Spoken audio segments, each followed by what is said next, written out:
ख़वातीन व हज़रात, अस्सलाम वालेकुम।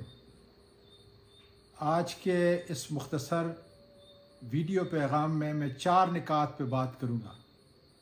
पहली, इंतहाई अहम, कि बुशरा बेगम से मुतल्लिक़ जो लोग इंतहाई शर्मनाक, घटिया और मन गढ़ंत अपने किरदार का इजहार कर रहे हैं, मैं समझता हूँ कि ये इंसानी, अखलाकी और दीनी असलूब के सरासर ख़िलाफ़ है। मैं इनकी शदीद मज़म्मत करता हूँ और याद दिलाता हूँ कि कुछ शर्म और हया का तकाज़ा करें। दूसरी बात, जिन लोगों ने इमरान खान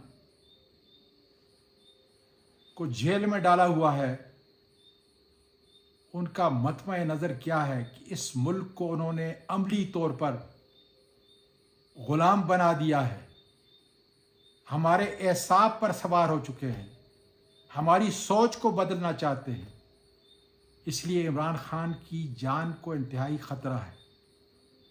और मैं वकला बरादरी से कहता हूँ कि अगर आपका ये ख्याल है कि जस्टिस आमर फ़ारूक इंसाफ और अदल के मुताबिक, आपकी तवक्कुआत के मुताबिक इमरान खान को कानून और इंसाफ की अलमबरदारी के लिए रिहा कर देंगे, जेल में उनको सहूलतें दे देंगे, या उनका खाना जो है ख़तरे से खाली होगा, तो ये आपकी भूल है। इसलिए कि जस्टिस आमर फ़ारूक के फ़ैसलों को अच्छी तरह देख लें। मेरे साथ क्या हुआ, और इमरान खान ने एक ही बात हर वक्त कही है कि ये बायस है, ये मेरा फ़ैसला न सुने। तीसरी बात, 14 अगस्त के हवाले से, ये मेरा और आपका मुल्क है, ग़ुलामी की ज़ंजीरों को हम तोड़ेंगे और इंशाअल्लाह ताला अपने मुल्क की सरबुलंदी के लिए हम 14 अगस्त शाना शान तरीके से मनाएंगे।